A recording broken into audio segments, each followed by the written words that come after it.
Mesdames et messieurs, bonsoir et merci d'être au rendez-vous de cette session d'information sur Canal 3 Bénin.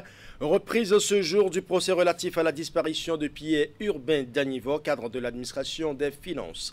Suspendu le jeudi 13 mars dernier, après 3 jours d'audition, la nébuleuse affaire Danivo a repris au tribunal de première instance de Cotonou. Le point des débats dans ce journal. Nous parlerons également de l'atelier de capitalisation qui réunit depuis hier mardi tous les acteurs engagés dans l'éradication de la faim autour des acquis du projet Alliance mondiale pour une nutrition durable. C'est la commune de Parakou qui abrite les travaux de cet atelier dont le projet, financé par le Hunger Project Bénin, a impacté plusieurs communautés. Nous allons également faire un clin d'œil à la communauté musulmane qui boucle dans quelques heures les 20 premiers jours du mois de Ramadan. Au niveau des mosquées, la nuit est particulièrement animée puisque chaque croyant se consacre à la recherche des bénédictions des 10 derniers jours. Dans ce journal, nous allons essayer de comprendre les raisons de cet engouement des derniers jours chez les fidèles musulmans. Voilà pour le titre. Mesdames et messieurs, merci d'avoir choisi Canal 3 Bénin pour vous informer.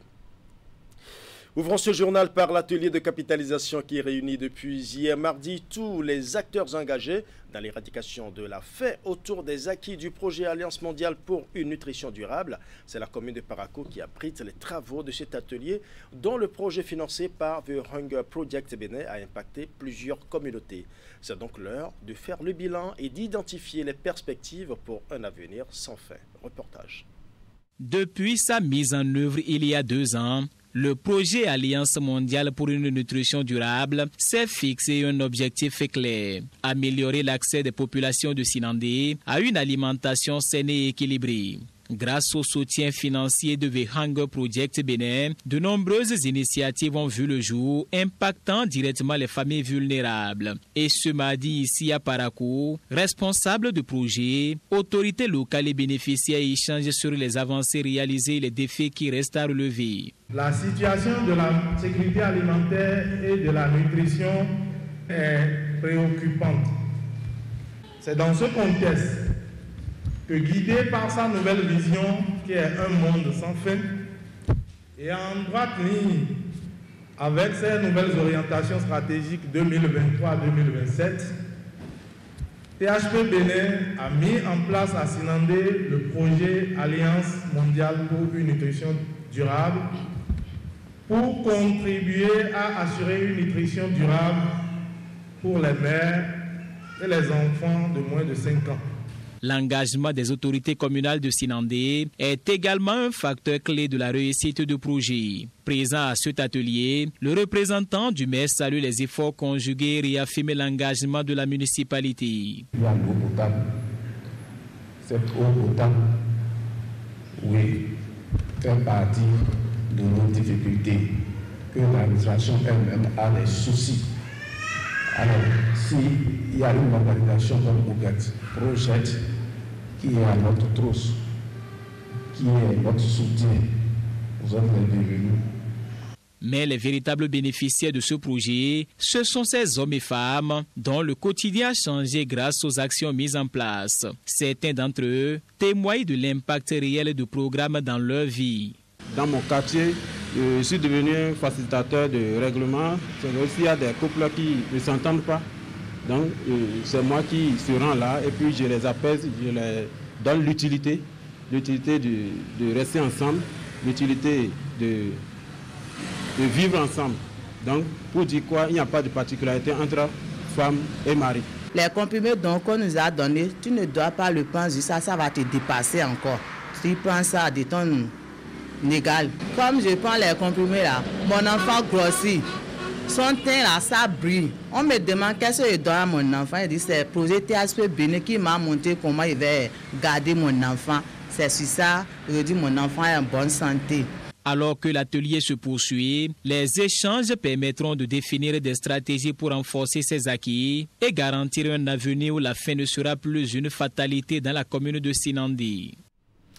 Je l'annonçais en début d'édition, les fidèles musulmans bouclent dans quelques heures les 20 premiers jours du mois de Ramadan. Au niveau des mosquées, la nuit est particulièrement animée puisque chaque croyant se consacre à la recherche des bénédictions des 10 derniers jours. Imet Elena Moussou est allé faire le constat dans une mosquée pour mieux comprendre cet engouement des derniers jours chez les fidèles musulmans. Reportage. Plus que quelques heures avant que ne s'achève le jeûne chez les musulmans, 30 jours de privations diverses au cours desquels les disciples de Mahomet sont aussi appelés à beaucoup prier, surtout les 10 dernières nuits. Le prophète sallam a dit, pendant ces 10 derniers jours, si l'on adore son Dieu, ou soit il reste debout pour adorer son Dieu, et qu'il a fait avec la foi, et qu'il espère avoir la récompense de Dieu, que Dieu, Allah subhanahu wa ta'ala, va lui effacer tous ces mauvais trucs qu'il a fait pendant tout ce qui est passé, quoi. À la mosquée centrale de Boïkon, depuis quelques jours, l'affluence pour les prières nocturnes n'est pas des moindres. Les fidèles de tous âges sacrifient avec foi à une tradition et pour cause. Il y a une nuit là qui est très capitale, la nuit de Laylatul Qadr. Donc c'est très important pour tous les musulmans de beaucoup prier pour rencontrer cette nuit parce que personne ne sait laquelle des nuits des 10 dernières est la nuit de Laylatul Qadr. Et il y a une grande récompense pour celle ou qui a la chance de rencontrer cette nuit. La nuit du destin. Elle est considérée comme bénie par les fidèles musulmans. Ils doivent y faire des invocations, des prières, réciter le Coran et demander le pardon sincère pour les péchés commis.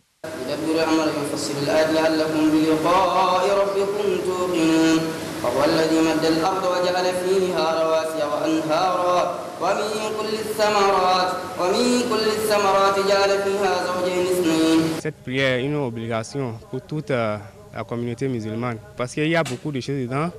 Dieu pardonne les péchés de 2 ans au moins comme ça dedans. C'est une nuit qui est très spéciale, c'est une nuit que Allah subhanahu wa ta'ala a dit dans le Coran que ça vaut plus de 1000 mois, c'est-à-dire plus de 83 ans d'adoration. Donc si l'on essaie s'il a pu avoir ces nuits, on dira que Dieu, Allah subhanahu wa ta'ala, lui a fait une grâce. Selon les écrits, c'est également durant cette nuit que le Coran a été révélé à Mahomet dans la grotte de Hira par l'ange Djibril. La nuit du destin est l'une des nuits les plus importantes dans la religion musulmane. Elle intervient quelque temps avant l'Aïd el-Fitr.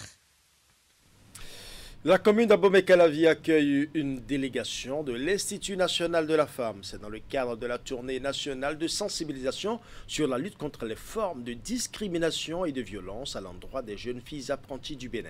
Une initiative qui entre en droite ligne des activités de la Journée internationale des droits des femmes. Voici le compte rendu.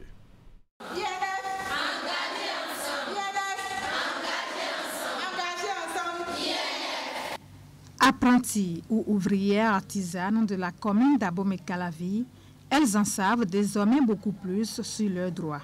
Ceci grâce à l'Institut national de la femme qui s'est donné pour mission de les sensibiliser sur les différentes formes de discrimination et de violence à leur égard. Elles sont pour la plupart soit analphabètes, soit pas très avancées au niveau de la scolarité et elles ne connaissent pas leurs droits.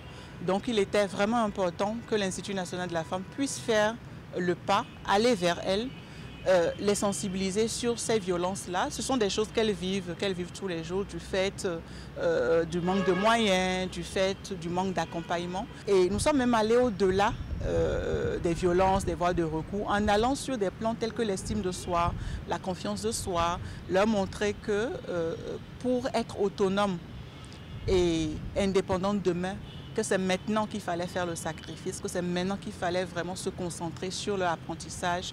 Des différents types de violences aux sanctions pénales, en passant par la prise en charge des victimes et les différentes voies de recours, aucun point du sujet n'a été occulté, sont également associés à cette campagne de sensibilisation d'envergure nationale les patrons et patronnes d'ateliers. Après cette séance, j'ai enfin retenu que la femme a des droits. Que si par exemple la femme subissait des violences, elle peut se prendre à une commissariat ou faire appel à l'INF. Pour cette séance, j'ai retenu que l'INF prône les droits de la femme et de la jeune fille. Cet institut qui accompagne les femmes dans la dénonciation des violences qui leur sont faites au quotidien.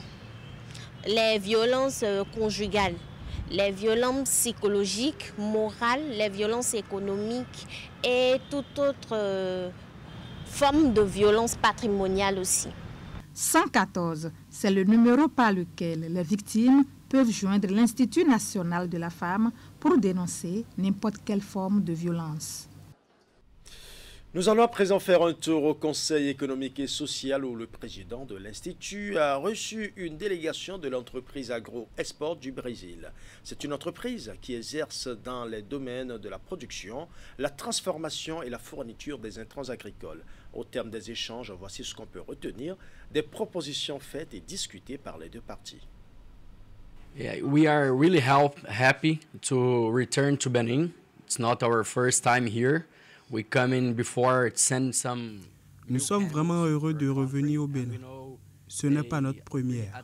Nous étions déjà venus ici et nous savons que c'est un environnement vraiment adapté pour faire une bonne production. Et notre compagnie, notre gouvernement et même le peuple brésilien aiment beaucoup le Bénin parce que nous sommes frères.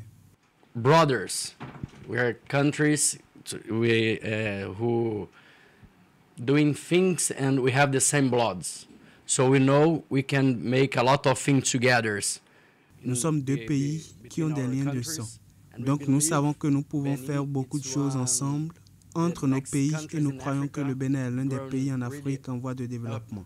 L'agriculture ici est vraiment importante pour le pays afin de développer la société non seulement de Cotonou mais de tout le pays. To develop the society and to increase not Cotonou, but the whole country. On a entamé les discussions et on a présenté un produit qu'ils apprécient beaucoup. Maintenant, nous avons une mission, aller sur le terrain et voir ce qui se fait déjà pour envisager ce que nous pouvons faire de mieux pour le pays. Le projet a une échelle industrielle. Ils sont venus avec un projet de développement qu'ils ont soumis à notre appréciation. Ce projet a un niveau industriel.